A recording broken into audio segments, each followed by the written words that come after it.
Mighty Perfect exclusive. Woi, check master, real family, soul plate.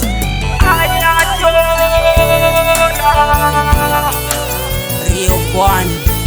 I am sorry.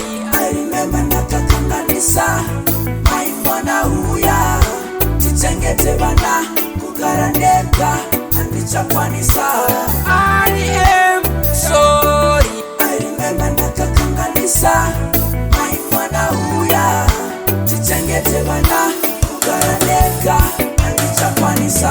Tomuka monasi senge ndine heni over lavu iya ya india mudenga kunge fly over chikusiya weka chida melisa singazive kuti chakutamisa chimbo ndipa mukana chimbo terra zvandokumbira zvazvisa mumoyo sazvichaupeni kuno zveupenyu zvaoma zvavatafuirinoni parinobuda zuva. I am sorry. I remember nakakanganisa maimwana huya tichengete bana kugarandeka andichakwanisa. I am sorry. I remember nakakanganisa maimwana huya tichengete bana kugarandeka andichakwanisa.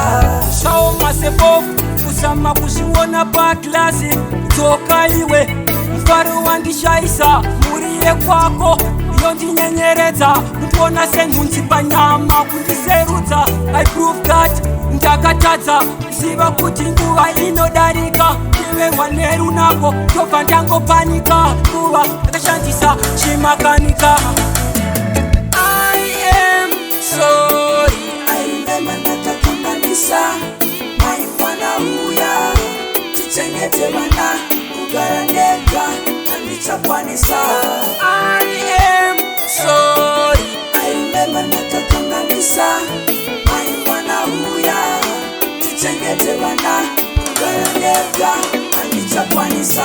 Tomuka monasi senge ndine heni over lavu iya ya india mudenga kunge fly over chikusiya weka chida melisa singazive kuti chakutamisa chimbo ndipa mukana chimbo terra zvandokumbira zvazvisa mumoyo sazvichaupeni kuno zveupenyu zvaoma zvavatafuirinoni parinobuda zuva.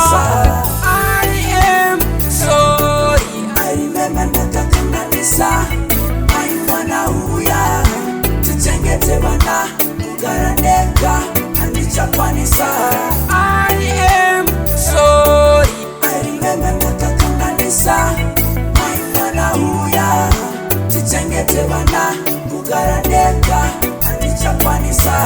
Shaoma sepofu kusama kuzviona paklasi dzoka iwe mfaro wandishaisa muriye kwako yondinyenyeredza kundiona senhunzi panyama kundiserudza. I prove that ndakatadza ziva kuti nguva inodarika ive mwaneru nako ndobva ndangopanika nguva ndakashandisa chimakanika.